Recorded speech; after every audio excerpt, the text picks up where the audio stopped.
ఆంధ్ర తెలంగాణలో తక్కువ ఫీజులతో high quality results ఇస్తున్న ఏకైక సంస్థ తిరుమల్ ఐఏఎస్ ఇన్స్టిట్యూట్. దొంగలకు దోపిడీదారులకు ఉండొచ్చు, ఎందుకంటే ఈ దొంగలను ఉప్పు పాతరేస్తా దోపిడీదారులను తోలు తీసి బట్టలు ఇప్పదీసి రోడ్డు మీద నించో పెడతానందుకు కొంతమంది దొంగలకు తోడు దొంగలకు నా మీద ఏమైనా కోపం ఉంటే ఉండొచ్చు.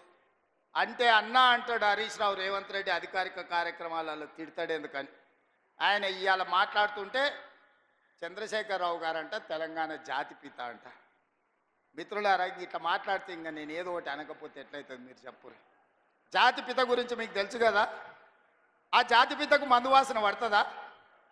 గుజరాతుల్నే మందు బంధు పెట్టించింది, అవునా? ఆ జాతిపిత గాంధీ ఆశ్రమాలలో ఉన్నాడు, నిరాడంబరంగా ఉన్నాడు. మరి ఈ జాతిపిత వాసన లేకుంటే నిద్ర లేస్తాడా? ఆ జాతిపిత ఎక్కడ, ఈ జాతిపిత ఎక్కడ?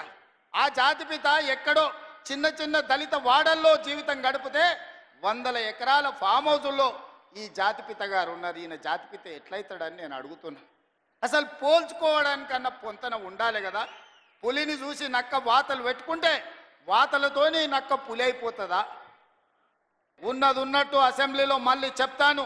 నిన్న కొంత చెప్పిన, గవర్నర్ గారు ప్రసంగంలో సగం చెప్పిన, ఈరోజు ఇంటర్వెల్ మాత్రమే, విరామమే. మళ్ళా బడ్జెట్ పెట్టినాక 19-20 తారీఖులో మిగతా కథంతా మొత్తం చెప్తా.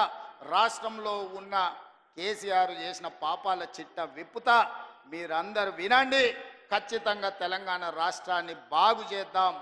మనమే చేసుకోవాలి, మనమే నడుము బిగించాలి. మీరందరూ అండగా నిలబడాలి.